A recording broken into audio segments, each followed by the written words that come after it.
Hi, Dr. J. Marnie and I are so honored to have you on our show today. We remember listening to you at Dr. Stephen Cabral's conference in Florida in the fall, and you were talking about heart rate variability, which is something Marnie and I have both been diving into over the last couple of years. And we just knew we had to have you come on our podcast to share everything that you know about heart rate variability and just why people should be, thinking about this and how it impacts their life and everything. So thank you so much. Yeah, thanks for having me on. Excited to chat. Yeah. So before we dive in and talk about HRV, one question we have is just if you were to treat yourself to something special today and money was no object, what would it be? Oh man. So yeah, wouldn't be something expensive. But this is gonna maybe set up my personality more than anything as but like if I could if it didn't have an impact on me and I was just like go just do something, I would probably go down to because it's lunchtime and I haven't eaten yet. There is like an amazing pizza shop not too far down the street from my office, and rarely anymore do I eat pizza just because I just try to be pretty cautious with my nutrition. So that right now, given my current state, would be where I would go down to the pizza shop and probably just like devour like an entire pepperoni pizza, because I haven't done that since like high school. So it's been, well over 20 years. And so that sounds kind of appealing right now. Don't you think if you did that like once every blue moon, it wouldn't have a huge effect on you? No, it probably wouldn't. I mean, it would have an acute effect. Like I can only imagine how sick I'd feel if I ate it, but I guarantee I could do it. Like I still feel like I have a ravenous enough appetite that like I could go order like a full-size pie and just put it down. And in the moment, it would be awesome. I'm sure my dopamine would be released like crazy. It would be fun. But then like the rest of the day, I just want to sleep, and I'd probably have some GI issues. I mean, I'm almost positive I've had some GI issues. So, but I mean, okay, let's say, in moderation, like if I went and ate, let's say 3 or 4 slices, that I probably could get away with that pretty often. Yeah. No, I love hearing what people have to say when we ask that. So well, there was so many things that were going through my head, right? Because it's like, I would love to take, multiple trips. There's some places, on earth that I want to go to that I haven't been to. But I was thinking like almost animalistically, like, what do I want right now? Like, oh, pizza sounds great. Like, I know I've got my lunch, my lunch is like some nice grass-fed sirloin. I've got like this bed of like rice pilaf, and that's going to be great. But if I were truthful with what I would want, I'd just go get that pizza. Of course, right? Maybe this will inspire you to, maybe not today, but someday soon, go have a couple slices of that. That's right. And I could take my kids. I know that they would love it and they'd have a blast. So maybe we'll make a family trip out of it. So changing gears a little bit, can you talk about some of the pivotal moments and experiences that you've had in your career journey that led you to teaching people about heart rate variability and self-regulating their stress levels so that they can improve their quality of lives? Yeah, so the one that comes immediately to mind is, so we have to go back, circa when I was a resident, and when I was working with the Department of Veteran Affairs. And this was prior to the advent of wearable technology. So like Fitbit was out, but it was literally just tracking steps. There was no such thing as Aura. There was no such thing as Whoop. There was no such thing as Apple Watch actually back in that time. And so people weren't really objectively quantifying their physiology on a daily basis. Like this just wasn't a thing because there was no opportunity to do it outside of like step counting with a pedometer or with Fitbit. And so I didn't really have any understanding of like tracking these biometrics. Heart rate variability was something I had never heard, and nobody had ever heard it unless you were like a nerdy scientist, like working in academia. Like no one had really heard of that term before. And so I was in the VA and I had the opportunity to do a rotation in a pain clinic. And so again, veteran population, a lot of these individuals have a lot of comorbidity. So this is a lot of physiological ailment on top of mental health ailments. So as you can expect in the veteran population, a lot of PTSD, a lot of depression, anxiety, addiction, and so forth. And then a lot of them have things like chronic pain because of their time in the service, cardiovascular disease, diabetes, metabolic dysfunction. There's just a lot of stuff going on with the veteran population. It can be a difficult population sometimes to work with, but also a really rewarding one. Well, my rotation was in this pain clinic but it was a very unique pain clinic because it was centered around titrating people off of opioid-based medication. So it was like at the height of the opioid epidemic, we're trying to get everybody off of these medications. These veterans had like exhausted their resources. A lot of them were addicted to these medications and said, like, I need something different. So they opened up. It ended up being a center of excellence, which is like the highest regard of a clinic that you can get here in the States.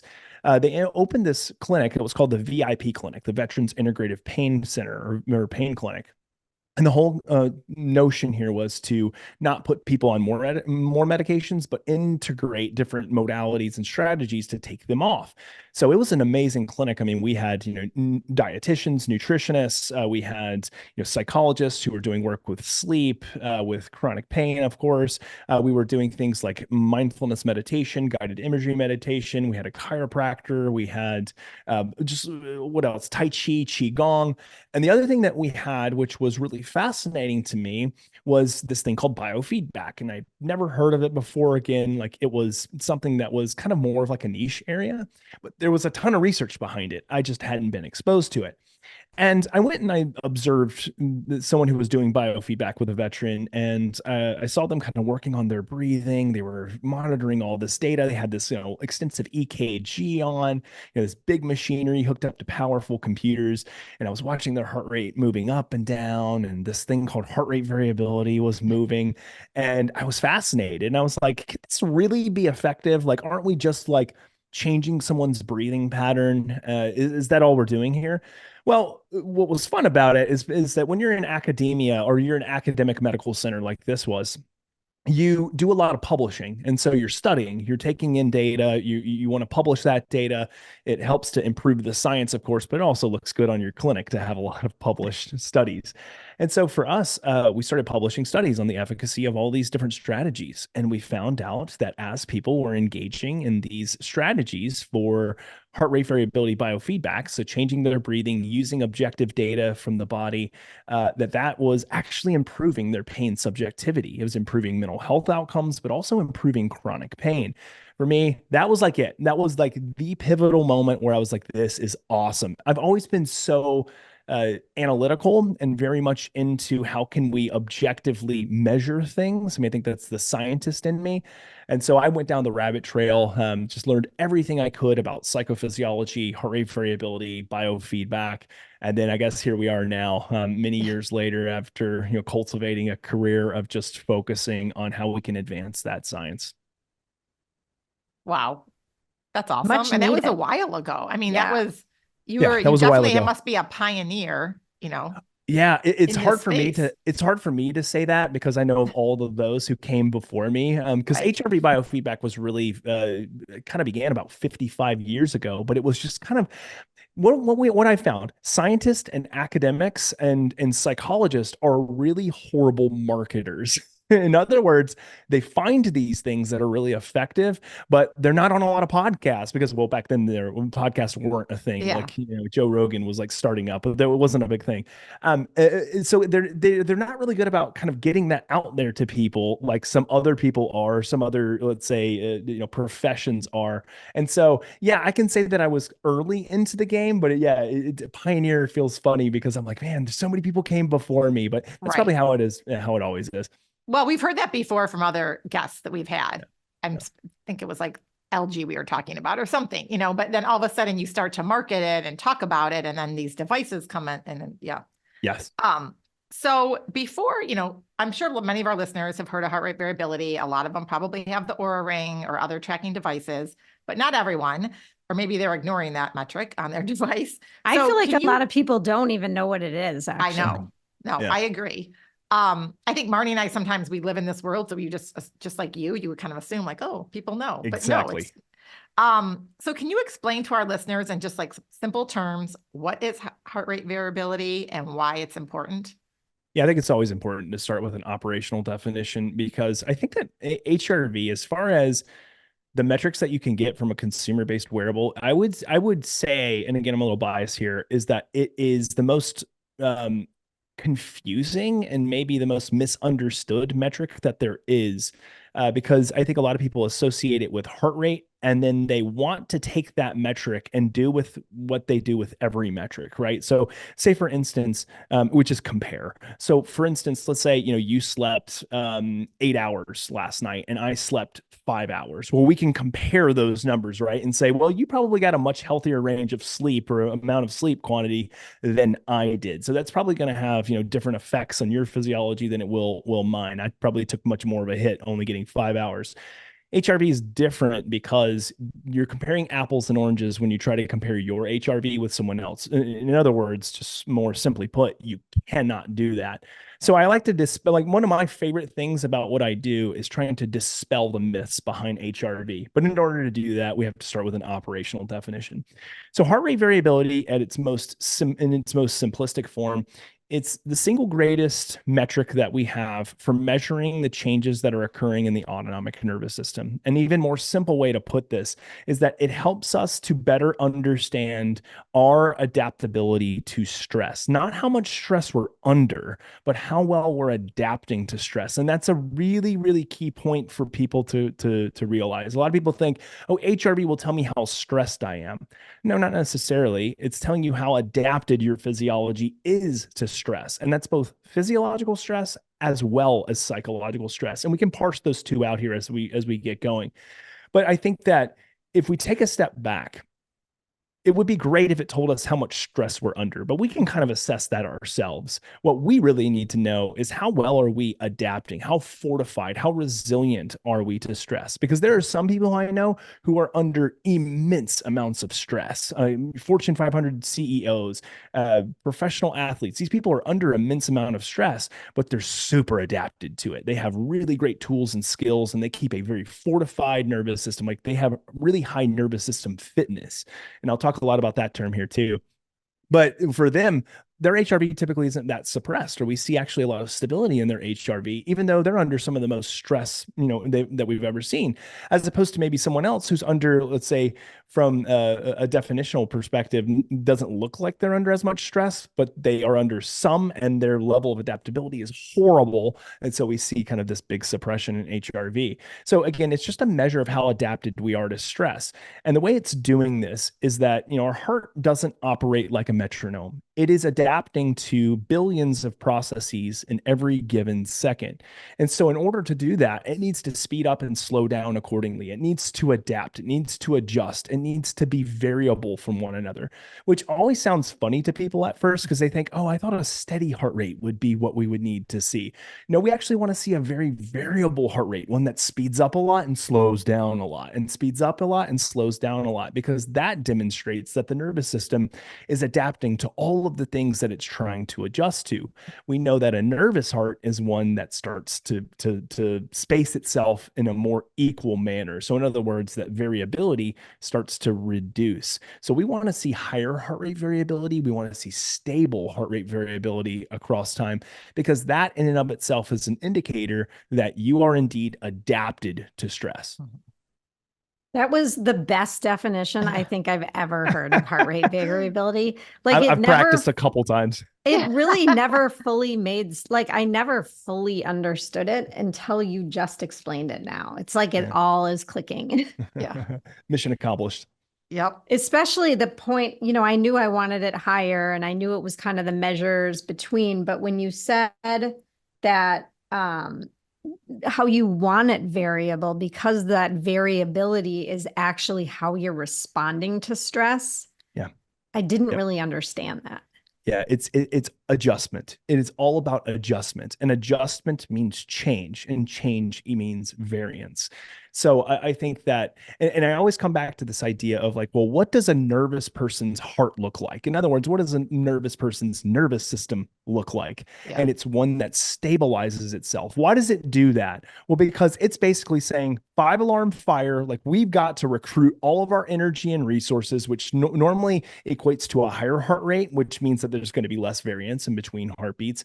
But it also means that you're in a situation where we need to stabilize as much things as we can, because we've got a threat in front of us. And so that's why we start to see under these nervous situations this nice pattern of stabilization. That's not good. I shouldn't say the word nice. It's not good. It can be good, but it's over time. And I should kind of stress that point too, is that when our heart stabilizes, especially when we're encountering a stress and we need our fight or flight branch of our nervous system to kick into high gear, that's an okay reason for that metronome of the heart to occur. And we need that to happen. The biggest problem is when there is no threat, or the threat has ceased and we have continued in that position, or we have continued in that state. That's where we see problems.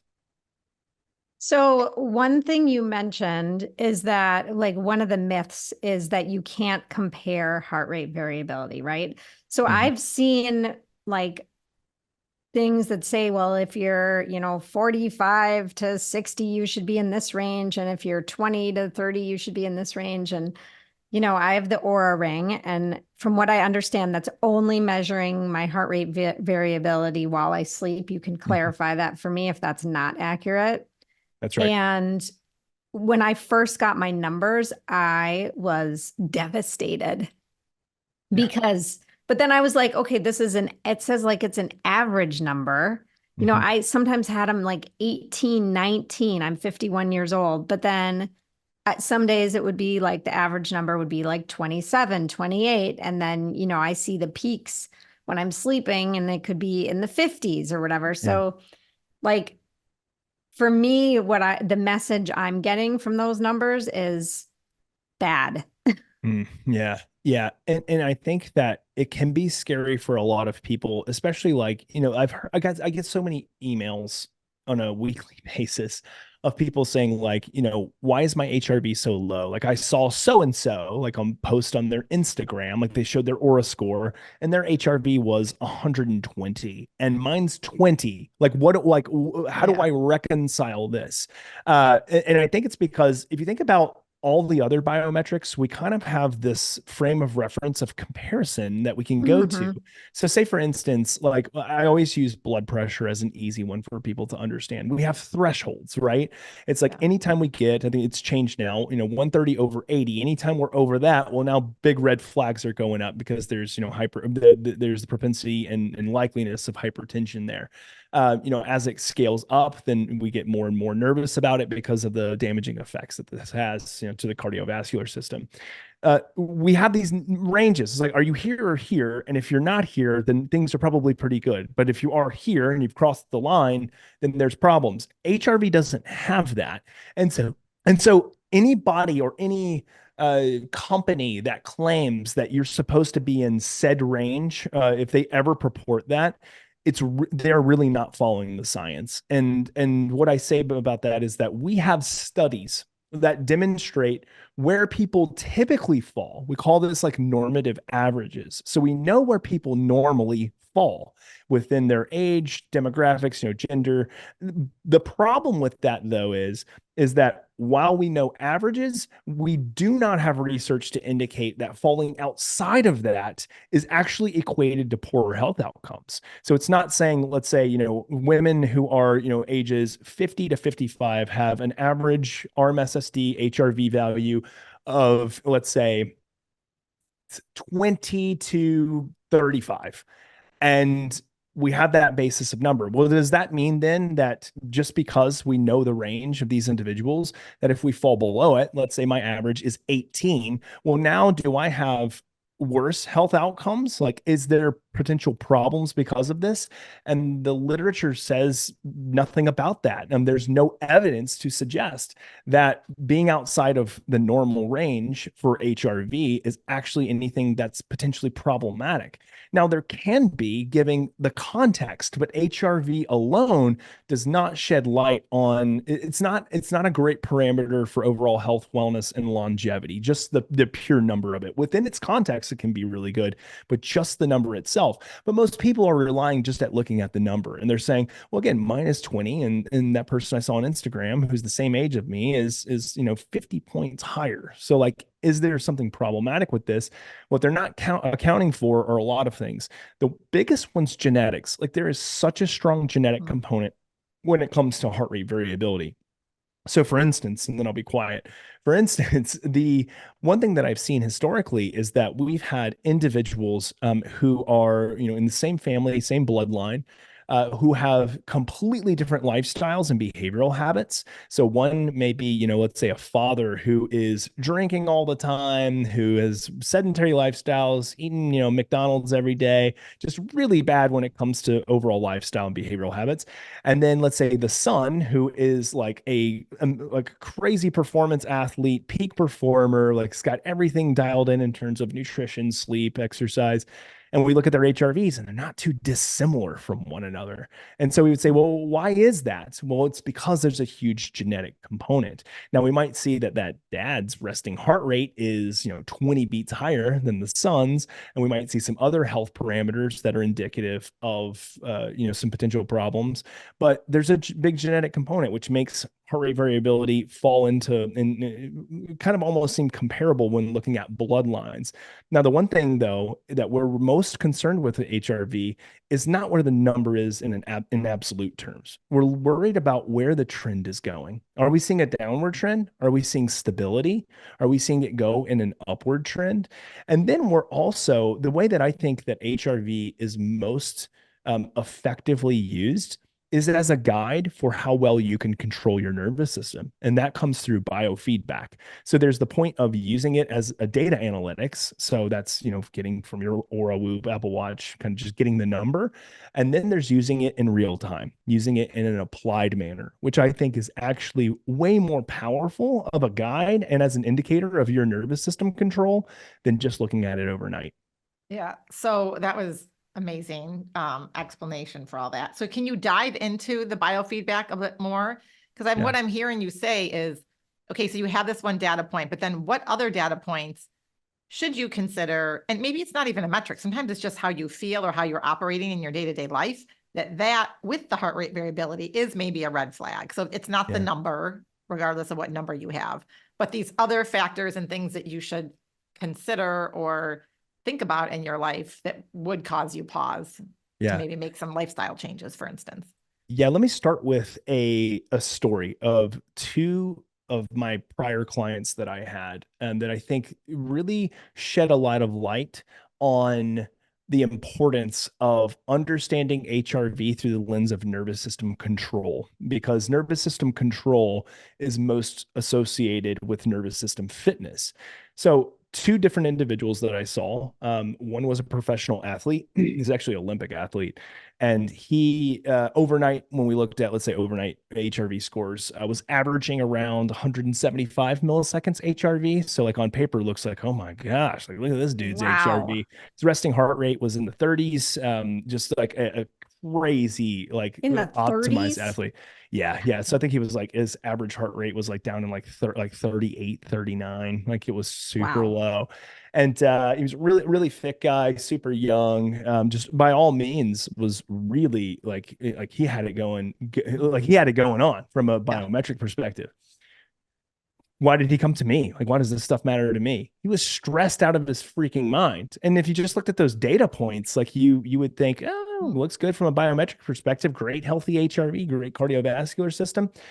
Here's what I did for him. I said, all right, let's do some biofeedback. So just kind of to take a step back, what is biofeedback? Biofeedback is using heart rate variability in real time and watching heart rate changes in real time as a mirror of your nervous system so that we can use it as a guide for different therapeutics, predominantly through breathing strategies. So changing the pace of our breathing and the mechanics of our breathing, but also using it as a guide. So it's kind of like, doing any type of breath regulation training, but with the objective data attached to it so that you see what is happening in real time to your physiology. You see how much you're able to move the needle, and that conditions behavior more strongly than not having that in front of you. So for this guy, we put him on, one of the chest strap monitors. We had him on the computer, engaging in this biofeedback, and still really high HRV. It was during the day, so obviously it's going to be more suppressed than at night when you're sleeping. But it was still like 125, 115, 120 to 5 ish, and so it looked strong heart rate variability. But then when you started to get him to pace his breathing, it wouldn't move. His heart rate variability wouldn't increase as you would expect to. Like he could only get it up like maybe 1 or 2 milliseconds. And so he wasn't able to kind of create these really smooth waves, these oscillation waves that we like to see in biofeedback, which is indicative of your ability to push the nervous system brake, to engage your vagus nerve, to engage your relaxation response. He wasn't able to do it. So great HRV on paper, but his ability to control his nervous system was really poor. Now we compare and contrast that with another athlete that I worked with. She was a professional athlete as well. She was somebody who came more for performance, but said, like, I really like feel like I'm great with stress. I'm able to kind of like handle these things kind of in the moment. Like I just want to, she just wanted some help from a recovery perspective, performance perspective. So I was like, well, let's do some biofeedback because it's a great practice in order to build nervous system fitness. And it also allows me to see how well they can control their nervous system. Her HRV was much lower at baseline. It was around 50 milliseconds. So that compared to 175, she was at 50. And then when we hooked her up to the monitor and we started doing some biofeedback, it was dropped because it wasn't overnight. So it was around 35-ish, 40-ish or so. And then I asked her, move the needle. Let's breathe and let's see what's happened to your heart rate and heart rate variability. She took her heart rate variability from 35 to 40 up to 85. So this is someone who in one session? In one session. So more than doubled her heart rate variability. What does that mean? That means that when she tells her nervous system to do something, it listens. The other athlete, he couldn't move the needle. His nervous system was being stubborn. It was stressed. He had no adaptability. So he had to build that resilience. She was awesome. She was able to do it. Why? She had immense nervous system flexibility and fitness.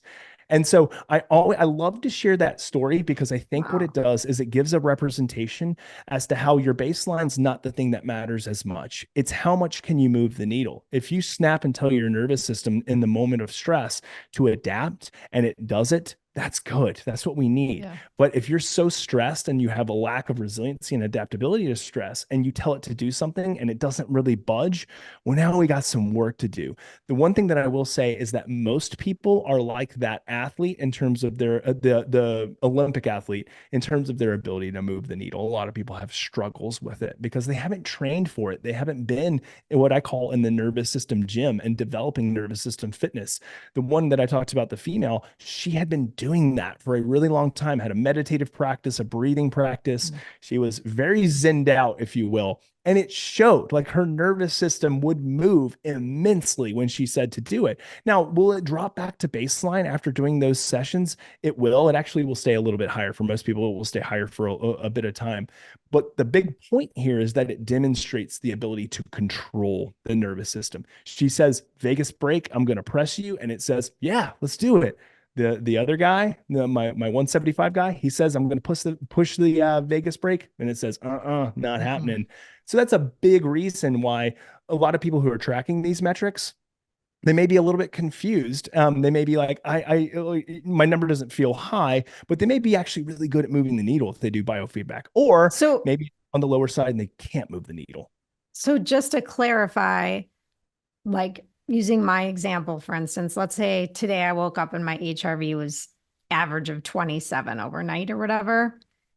I have no way currently to see the biofeedback with the Oura Ring. Is that correct? So like if I were to go and do some deep breathing or whatever, I wouldn't, maybe during the day, my needle is moving and I just don't know. Am I?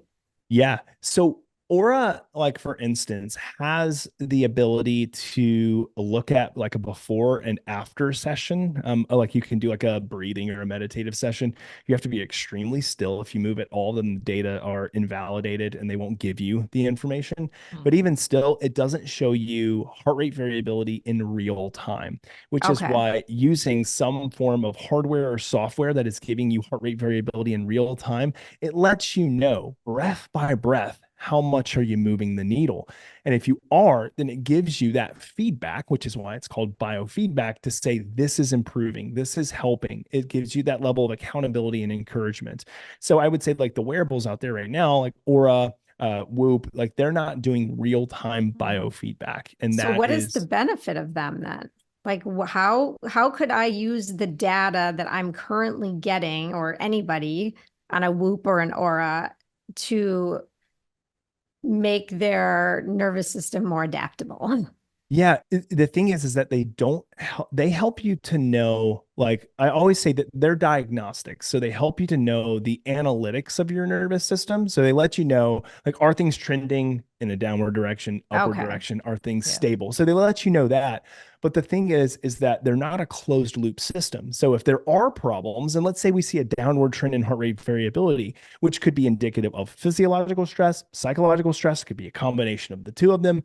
It doesn't parse those things out because it doesn't know, but it also doesn't give you direct feedback on what you can do about it. Well, we see kind of your nervous system moving in a downward direction. We need you to sleep more, or we need you to work out less. Like, how valuable is that? Like, that's not giving us really a lot of tangibles and not enough stickiness in terms of behavior. Whereas like biofeedback, it's going to show you in real time. Like, what is your heart rate and heart rate variability doing in real time? Are you getting to a state where we know that you're activating, like, let's say your resonance, or you're activating your vagus nerve? Like, that's not something you're going to be able to get from those types of wearables. So they're important and they can be helpful for tracking over time and showing you trends of data, which can be valuable. But I think that if we really wanted to use HRV in a much more valuable way, it's using it as a training guide for your nervous system. It's helping you to increase nervous system fitness. Well, and I just think like having that immediate feedback, it's like anything else. Like when you're starting a new habit and you're trying to incorporate changes into your life, if you have some positive reassurance or that what you're doing is paying off, it's like if you're changing your diet or you're trying to run and then you feel good, and then you keep doing it. And that's Right. what the biofeedback is doing, like when you're working with people. Yep. Because I just noticed like my heart rate variability, it changes all the time. And yes, there are things that you can pinpoint, like if I'm drinking alcohol, especially later at night, if I eat a big dinner, it tanks. And I know that. So I just have to like make changes or just realize, okay, my sleep, I'm not going to feel as good the next day. Sure. Are there other things though? And I want to talk more about like the resonance breathing and stuff, but other things that you can do if you're just using it, or given that we don't have a device out there right now that's helping during the day, based on the metrics that you're getting, some lifestyle changes or just any strategies or tips on what you can do with that data that's currently available. And that's for the people out there that are using one of those devices. Yeah. So the good thing is that you can take that information and you can develop a plan that is centered around how can you take care of your nervous system, but also increase nervous system fitness. I think that, we place a lot of emphasis on these other pillars of health, sleep, nutrition, exercise, and those are great. We have to place emphasis there, but we also need to be thinking about how can we take care, mend, and then strengthen our nervous system. And so I always tell people that, like, there are many different things that we can do in regards to habits, lifestyle changes that are going to improve overall nervous system adaptability. There's ways of introducing stress. I mean, whether it be through exercise, or maybe it's through sauna, or it's through cold plunge. Yeah. These are all things that can be really helpful in creating a stressful environment that helps to build your nervous system back in a bigger, faster, stronger way. So there are those things that can be effective. I think that the other thing to kind of keep in mind when we think about nervous system fitness is that if there is kind of this like constant bombardment of psychological stress, which happens to so many of us, whether it be work-related stress, relationships, finances, like you name it, these things compound over time. And it doesn't matter how good your nutrition is, or how good your exercise is, or how good even your sleep is. If we're not facing some of these things head on, and have that level of self-awareness that can lead to better self-regulation, then we're leaving a lot on the table. So I think that for a lot of people, it's developing better self-awareness of when they're in stressful environments, in stressful situations, to how can they then include some type of adaptability training, either directly before they go into those situations, or after, or even during. This is why I tell people, and again, obviously I'm biased here, I'm a huge proponent of biofeedback. I tell people that we train biofeedback in a controlled condition, like wherever it may be, in a controlled environment, we could train our nervous system there so that when we're out in the real world, like we fall back to the level of our training. It's very much similar to like work in the military. Like these guys, they train really hard in these controlled conditions so that when they get out into the environment, they have all these stressors. They're not trying to think through, what do I do next? Their body just goes into the mode. Like that's how they survive. We can do the same thing with our nervous system. So I think using that information to say, well, I see this nasty drop in trend in my nervous system through HRV. Do I need to reduce the amount of intensity of my workout? Potentially. But also, should I be working on nervous system fitness through some biofeedback, breathing, meditation? 100%. I think that's where a lot of people are missing a lot of their gains when it comes to overall health, wellness, and longevity, is that they're not placing emphasis on the psychological components and how that can build over time. So I tell people, like, every single day, just like you get into the gym every single day, just like you work on proper nutrition every day, get in the nervous system gym every day. Like if you want good nervous system fitness, be in the gym every day. Okay, I love that nervous system fitness and like the nervous system gym, because you're right. That is something that's on the bottom of most people's to-do list. And Marnie and I coach a lot of women, and they're like, oh, I can't meditate, or I can't do yoga because they can't quiet their mind. And it's that mental and emotional stress. They're going to the gym, a lot of them every day, but they're not focusing on the nervous system gym. They're focused on the external and not the internal. You got it. But you said something, it was interesting. We had a guest right before you today, and we were talking about difficult conversations and how they can show up, manifest in the body in different ways, whether it's like, shortness of breath or sweating or whatever it is. And she mentioned like doing something physical to get out of that space and to just like reframe almost, right? So like shaking or whatever. And I'm curious if you think that doing something like that can also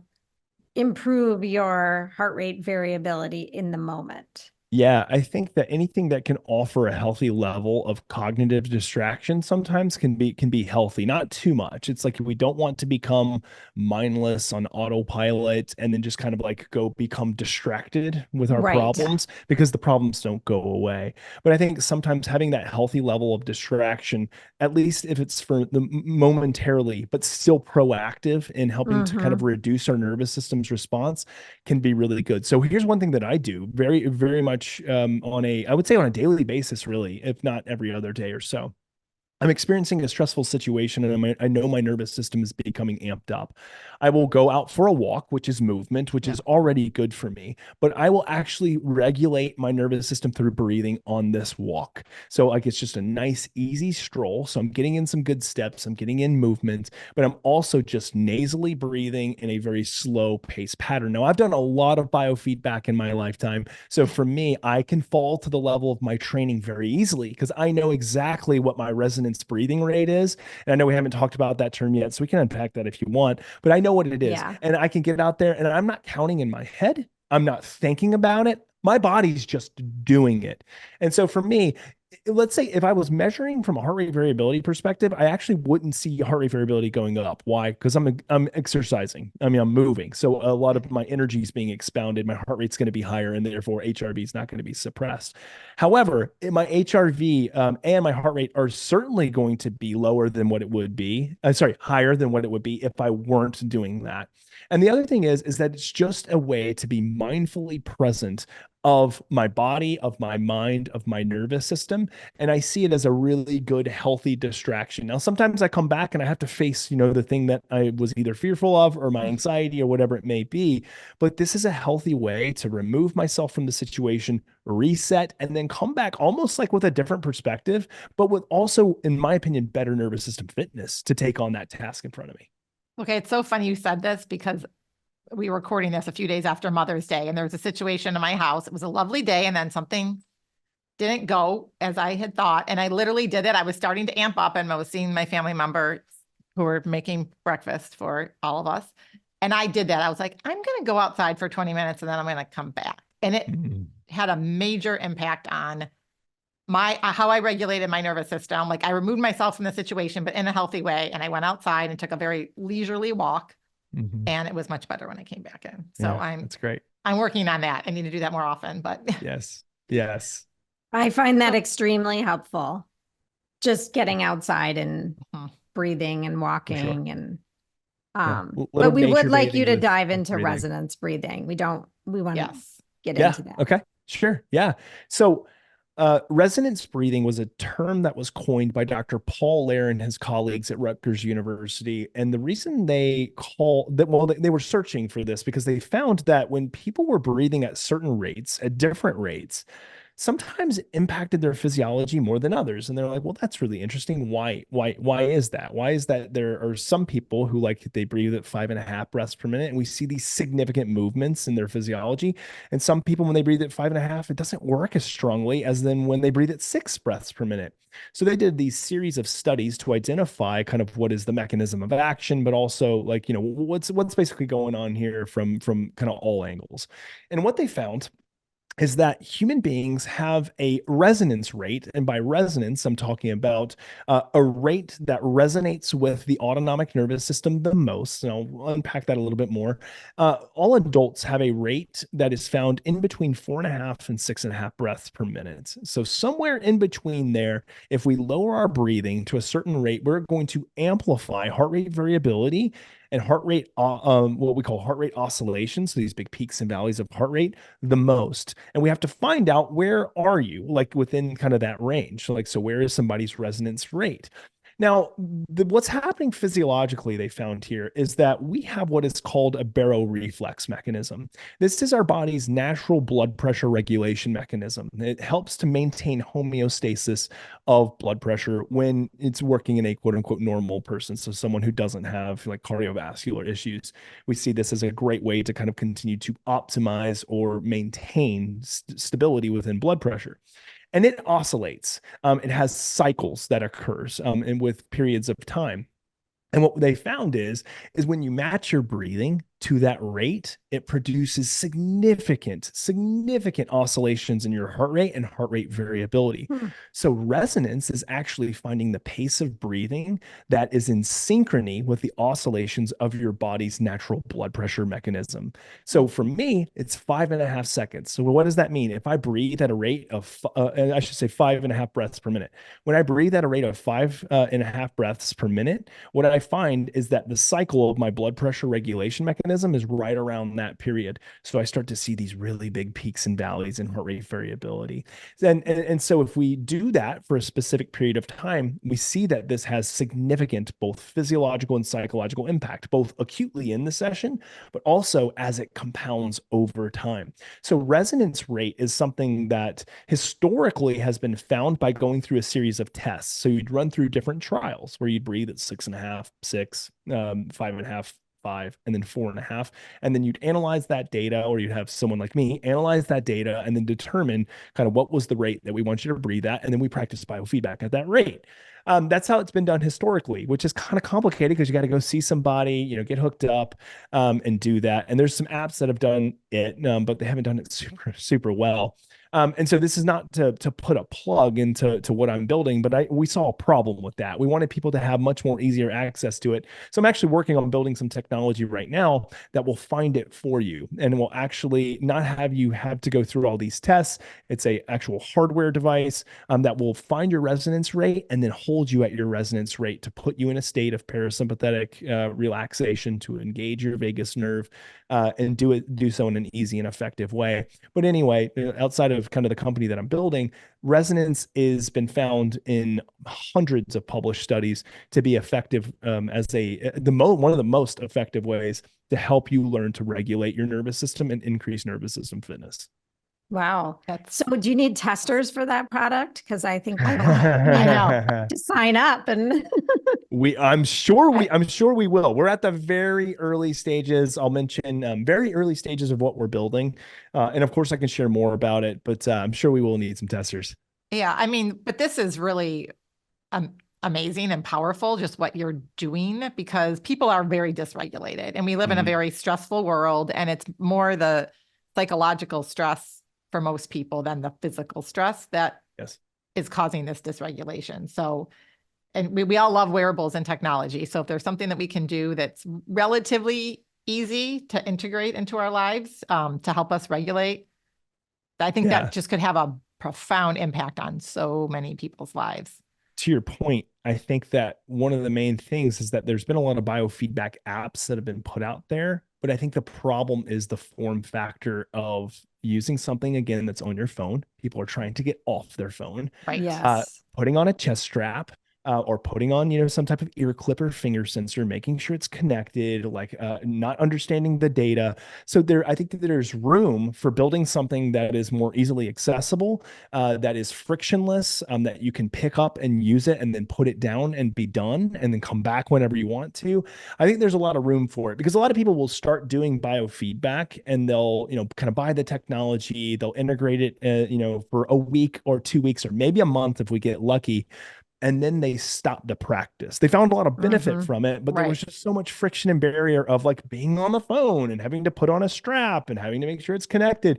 So as a fun teaser, what we're building at my new company, Ohm, is taking that away. It's a hardware device that doesn't rely on your phone when you don't even need your phone for this Is it thing. a strap? No, it's Yes. I'm not a fan of the strap. It's not a wearable. It's not a wearable at all. So this is actually a device that lives in your environment. We call it a biometric resonance lamp. So it's actually a lamp that's about the size of a miniature football. It's made entirely out of one piece of glass. And what happens is that there's a stone that sits on top. It's always charging, and you pick up the stone. It has physiological sensors and all throughout it. You hold it in your palm, and you can just rest your palm, down into your lap. Once you do so, the light on the lamp just begins to go up and down, and it starts to pace. And all you simply do is hold the stone, and you breathe in when it goes up, you breathe out when it goes down. The algorithm that we've developed is taking in all of the physiological information regarding your heart rate variability, your heart rate, and it will begin to adjust that pacer to optimize the oscillations of your heart rate and heart rate variability. In other words, it finds resonance for you. It helps guide you to a state of resonance. And then when we know that you are in a state of parasympathetic relaxation, so we have all of the indicators via the physiology, the light on the lamp goes from this incandescent color to blue, and that indicates that you're in this state of resonance. That is so cool. Yeah, I know. It's awesome. And then when you're done with the session, you take the stone, you put it on top. So you think about it, there's no need for the phone. And also I should say that the stone has haptics in it. So if you want to close your eyes and just follow the breathing pattern, it'll vibrate in your hand. So you can just close your eyes and feel the vibration going up and down and breathe with that. It's also got speakers in it. So there's an auditory component. And what I love about it is that it gets you away from the phone. It has you do really advanced biofeedback that is directed by science to get you to a state of resonance. And it can be done by anybody. So, my 4-year-old picks up the stone, can do a session. My 91-year-old grandmother could pick up the stone, do a session. So it takes all of the complexity of the data that can be very confusing for people. And it has the same, if not a better outcome, because people are going to more behaviorally engage with it instead of just like finding it to be interesting and then put it down after a week. There's just a lot of impact that I think that this is going to make in this space. And I've never been more excited to work on a product. This is really an incredible piece of technology that I think should be in everybody's home, honestly, so that they can do a practice. And if anybody wants to visit, sorry, I didn't mean to make this like a pitch, but if anybody, I'm so excited right now. Like, how long do we have to wait? Yeah. I know, right? Hopefully not too long. Like, are you talking years? Are you talking months? No. So, a lot of it, we're a startup, which means that we're contingent on the way that our product is built is going to be contingent on, getting investors. And so we're working on that right now. We're getting close to finalizing that. As soon as we get that, we start building, and we hope to be out in Q1 of 2025, if not maybe early Q2 of 2025. So still not too long in the grand scheme of things. We got to build complex hardware here. And the great thing about this too is this is almost like a statement piece. If you go on to ohm.health, ohm.health, you can check out what the lamp looks like. It's very much a teaser website in terms of we don't give a lot of information, but you can sign up there to learn about it, keep up to date. Like if anybody is interested, maybe potentially purchasing, an Ohm lamp, it'll be there. But I think people just seeing it after me describing it on Ohm's website, again, ohm.health, I think they'll find it to be pretty cool. It's very like Apple-esque in terms of its design, very minimalist, and it just lives in your environment. When it's off, or like you're not using it, the light just gently kind of waves back and forth near the bottom, and it just looks like a lamp. So nobody actually has to know like, oh, this is some of my weird biohacking technology or whatever. It just looks like a lamp. And then if you want to pick it up and do a session, then there's the beauty of the light moving up and down as well. Okay, there's so many things I love about this, but and correct me if I'm wrong, there's no metrics that you're receiving like you would on a phone or a device, because that in and of itself stresses people out. So it's like you're trying to do something that's good for your body to regulate your nervous system and get you in the parasympathetic state. But yet ultimately, like Marty looks at her Aura ring in the morning, she's like, oh my God, I'm only at 20. Someone told me on social media I should be at 50 for my age. That creates more stress. It's like it's having the opposite effect of the desire that we want. Yeah. So there's two things here, right? Yeah. So one is that you know that we've gotten you to a state where you need to be when the light goes blue. So we've gotten you to that state of resonance. You get that reward. We have a dead front display, and you can change what's on there. So you can have your heart rate, and you can see your heart rate in real time. It's right at the top of the lamp. You can also look at heart rate variability, or you can set it as a timer. You say if you're like, I want to do 5 minutes right now, you can set the timer, do 5 minutes of it. So you can have the option, or you can just turn it off. You're like, I don't want to see any of the data. Like, I just want to see the lamp, the light, or I'm just going to close my eyes and I'm going to feel the haptics or listen to the audio. You can do that. Then for the nerds like me who really love the data, we are building a companion app. This will be completely separate. It is not required. Like, you can just buy the lamp and use it. But if you're like, I want a little bit more data, I want a little bit more information, I want to see like what happened during the session, data in real time, like the analytics from session to session, we're going to build that as well. But again, it's completely like month-to-month optional thing that we have there for people who are like, I want to see all that data. We still like will please those individuals. But like the lamp itself can be used by anybody, and you don't have to have any data on there. But you know that it's getting you to a right state because it's adapting to your breathing. Whoever's holding the stone, it personalized that breathing pattern. And when I say personalized too, one thing that I should say is that we're not saying, oh, it looks like you're around 5.5 breaths per minute resonance, so we're going to breathe you at 5.5, or you're at 6. So let's just do a 5-5 breath, 5 seconds in, 5 seconds out. It's looking at over all the algorithm is assessing how can we get extremely granular. It actually looks like your nervous system responds really well when you breathe at 4.276 seconds in, and when you exhale at 6.349 seconds. So it's that granular in terms of how specific the breathing pattern is. And it adapts and it changes depending on the physiology information it receives. So wow, cool. That is so cool. I'm like really excited about this. Yes. Is there an app that you would recommend in the meantime to work on resonance breathing? Yeah, so what I would say is that when I think about the word resonance, I think about it being the optimal breathing pattern for people. So it being kind of like the peak breathing pattern for more people. than like a noun of a name of a kind. I got it. I gotcha. Well, no, I mean, the word is specific to kind of the science of it. And the reason I was saying that is because even if someone isn't breathing at their exact resonance rate, which we all do have, I think if we lower our breathing down to below 6 breaths per minute, so around 6 or even below, that most people are going to see pretty good effects the more that they practice that. And so there are apps out there that will assess for resonance frequency. So for instance, a really good one is one called Optimal HRV. They actually use like Paul Lair's protocol. So the protocol I mentioned earlier about going through the 2-minute trials, you will do that there. And then at the end, it will show your resonance frequency rate. And then you can practice at that with the app. That's a good one. You have to pay for that one, but it's really inexpensive. I want to say it's like maybe $6.99 a month, $7.99. So it's not too bad.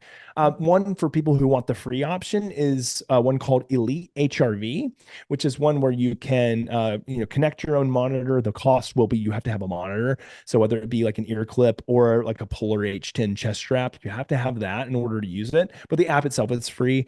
And what's nice about it is that you can change the breathing pattern to whatever you want. So you can test it out, say, I'm just going to play with all the, inhales, exhales, holds, or you can do, some of their ones that they kind of recommend.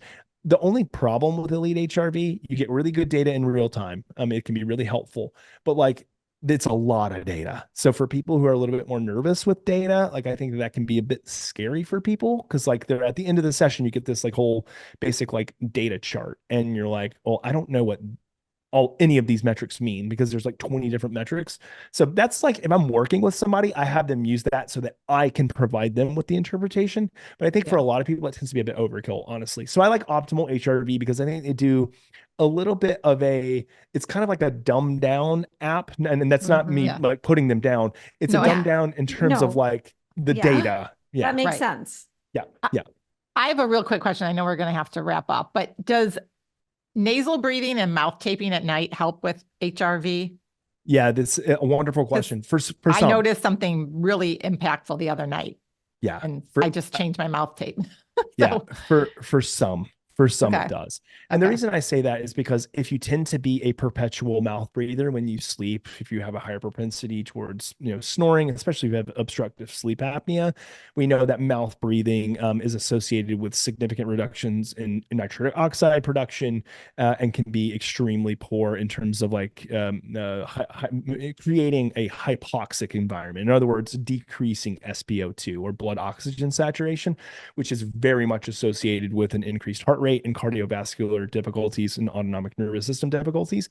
So if you know that you are a snorer, if you know that you're a mouth breather, which many people are, and many people are undiagnosed on that, I think that it's always worth the trial of, even if it's just like 1 month, try mouth taping. I've found that the vast majority of people, even if they don't have historic sleep apnea, snoring problems, mouth breathing problems, still see an improvement. But those who are mouth breathers when they sleep see a vast improvement with mouth tape.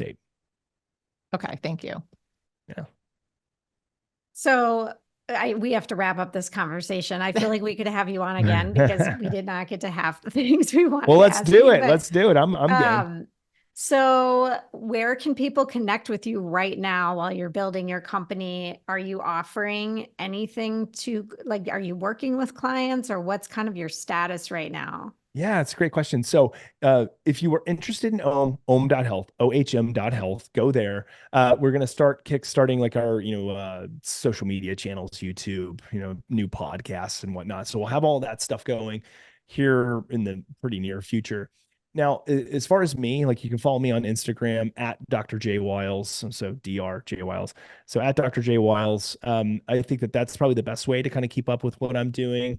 I also do run a clinic. I've dialed that down pretty significantly because Ohm is taking up most of my time, as it should, as a co-founder and an operator. It's taking up a lot of my time, but I will still see people periodically. So I work with a few organizations, functional health clinics, where I contract with, but also I will see people.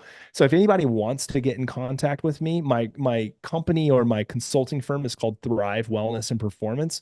So the email is info@thrive-wellness.com. So info@thrive-wellness.com. So if anybody is interested, maybe potentially for some, one-on-one consulting or some coaching, you can reach out there. And, as long as I have time in the schedule and the ability to do it, I'd love to speak with people. And we'll link all that up in the show notes as well. Yeah. Perfect. So Dr. Jay, one final question we love asking all of our guests is, what does the art of living well mean to you? I think the art of living well is living within your value system. I think so often, like we try to create these false narratives of what our values either are, or maybe even have these ambitions or even aspirations of a higher value system. But I think that knowing what your value system is and then living accordingly is really important. Like, so for instance, for me, like that top priority for me is my family. So my wife and my kids. And if I'm doing something that, or if I'm engaging in a behavior that doesn't improve my relationships with them, then I'm not living well. I'm not following that art form. So for me, it is living within my value system, knowing my values and then living within it. That's amazing. And we've asked this question like hundreds of times, and I think that's the first time someone's ever articulated it just that way, which is why we love asking it. But it makes sense. You have to know your values and then live within them. So yeah, for sure. Well, thank you so much. This has been a wonderful conversation. Very much worth waiting for. Yes. Yeah, I know we had some snafus in scheduling, but we made it happen. We made it Yeah, happen. And that's right. once this gets, home health is up and running, we'll have you back on. We can I talk love about it. it some more. So Sounds all great. right. Well, thanks for having me on, guys. Thank Have a you. Have a great great day. day. Thanks.